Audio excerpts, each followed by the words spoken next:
मैं सबसे पहले डॉक्टर B.R. अम्बेडकर साहब को खिराज अकीदत पेश करता हूँ। तो उन्होंने एक ऐसा पौधा लगाया जिससे दबे कुचले लोगों को जीने का हक मिला।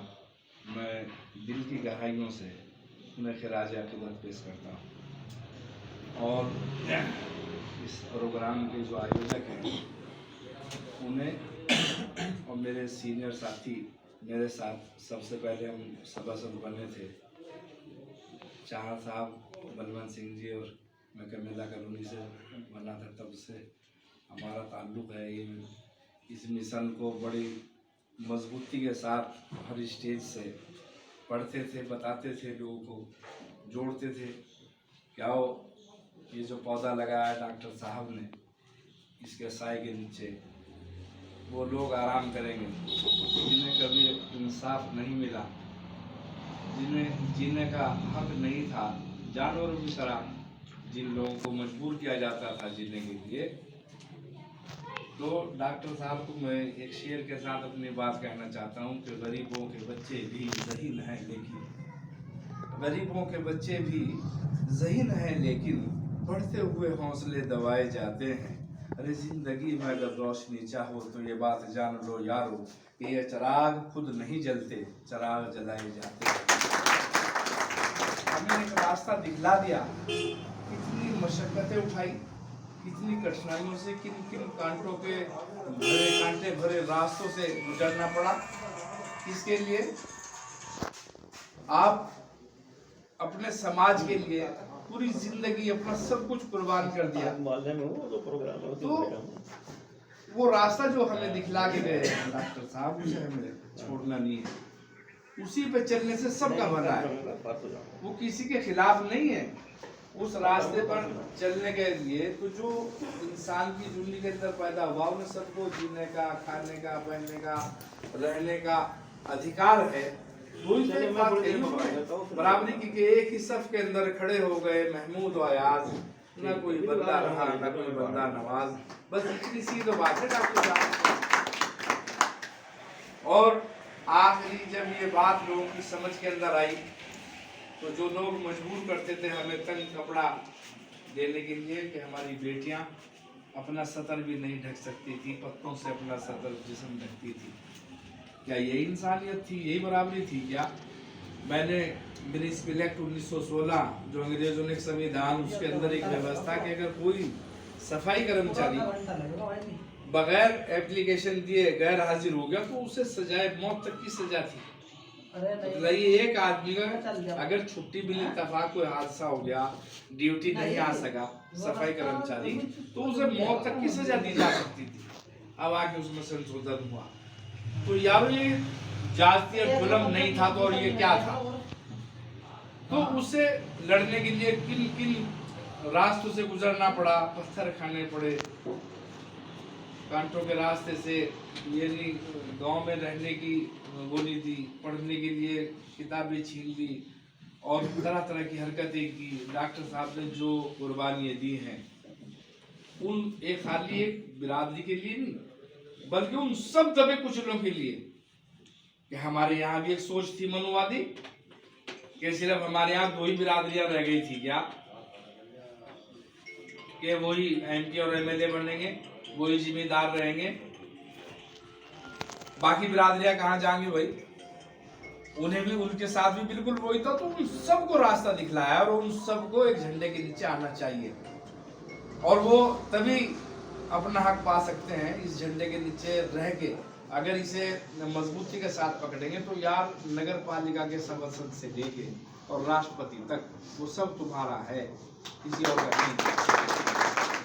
फिर आप मांगने वाले नहीं बनोगे। अगर दोनों पीटे पीटे एक हो जाएंगे ना, दोनों कुचले कुचले में एक हो जाएंगे तो फिर आप देने वाले बनोगे, आप मांगने वाले नहीं बनोगे।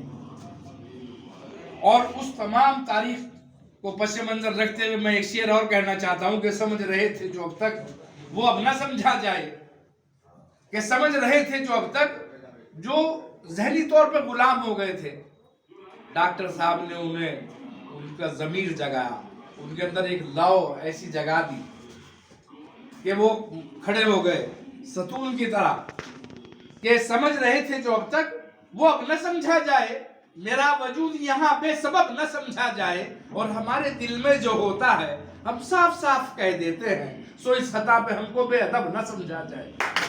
अगर मैं अपने समाज की बात करता हूँ, मैं इंसानियत की बात करता हूँ, तो आप मेरे ऊपर एलिगेशन लगाते हो, मेरा कसूर क्या है? आप मुझे पत्थर क्यों मारते हो?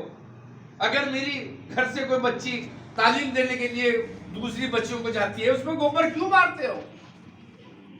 क्या सावित्री जी के लिए ये तमाम चीजें बड़ी लंबी हो जाएगी। मैं ये सोच रहा कि मैं कहां से शुरू करूं और कहां खत्म करूं, कंफ्यूज हो जाता हूं। लेकिन वो पूरी संजीवनी, पूरा इतिहास मुझे बताने की जरूरत नहीं है। आप डॉक्टर साहब के चाहने वाले हैं, अगरचे हम अपने मुंह से भी कुछ बात नहीं कह पाते, लेकिन अंदर से, जो अभी मेरे साथी कह रहे थे कि मुमकिन है कल ज़बानो कलम पर लगेंगी बंदिशें, मुमकिन है, मेरे भाई शेर पढ़ रहे थे कि मुमकिन है कल ज़बानो कलम पर लगेगी बंदिशें, आंखों को गुफ्तगू का सलीका सिखाइए, कि हम एक दूसरे का दर्द समझ सकें, हम जान सकें कि हम मुखालिफ को मात कैसे देंगे, हम उस सोच को कैसे दफन करेंगे जो सोच हमें उभरने देखना नहीं चाहती। आखिर क्या कसूर था? मेरे पे एलिगेशन लगा दिए थे, झगड़ा कराने वाला। मेरा कसूर क्या था यार? कि मेरे तमाम साथी, मेरे तमाम डॉक्टर मोतीराम भाई बलवंत सिंह जी से लेके मोतीराम और एक और वो मोहतरमा मेरे साथ सभा में तो कंटिन्यू बनता रहा, तो हर उस महाज पे अपने लोगों के साथ दीवार बन के खड़ा रहा। मैंने अपनी कमेला कॉलोनी में इंटर कॉलेज से मुसलमानों में, जब से मुल्क आज़ाद हुआ, मैं पहला मुसलमान हूँ, और ये फख्र मुझे हासिल है कि जब से हिंदुस्तान आज़ाद हुआ 70 सालों में मैं पहला मुसलमान हूँ कि मैंने इंटर कॉलेज बनवाया, कि भाई इंटर कॉलेज के अंदर दबे कुचले वहाँ जो मुसलमानों का सबसे थका हुआ तबका है ना, वो निवास करता है वहाँ, तो उनकी बच्चियां और बच्चे तालीम हासिल करेंगे। और डॉक्टर साहब का ये नारा है ना, एक रहो नेक रहो और इल्म हासिल करो। ये बिल्कुल ऐसा है जैसा मील का पत्थर, इसके बगैर हम तरक्की नहीं कर सकते। जब तक हमारी नस्लों में हम भूखे नहीं, हमारे बच्चे कर रहे हैं उस बताए हुए रास्ते पर चल रहे हैं कि खुद रात को रिक्शा चलाते हैं, तालीम हासिल करते हैं। तो मैंने उसके अंदर छोटी सी कोशिश की, एक इंटर कॉलेज बनवाया। जब हम पहले भाई को हमने वहाँ बुलाया, हमारे घर के सामने एक मैदान था, तो उसके अंदर भाई तकरीर कर रहे थे बलवंत सिंह जी। तो मैंने, जब मैं 32 साल की बात हो गई है, तो हमने इलेक्शन में ये वादा किया था कि अगर मैं इलेक्शन जीता तो मैं यहाँ एक इंटर कॉलेज प्राइमरी स्कूल खुलवाऊंगा। ये जो गरीबों के बच्चे, रिक्शा वालों के, मजदूरी करने वालों के, पूरे दिन यहाँ सड़क पे घूमते फिरते हैं, कम से कम 5वीं तक की तालीम को हासिल करेंगे।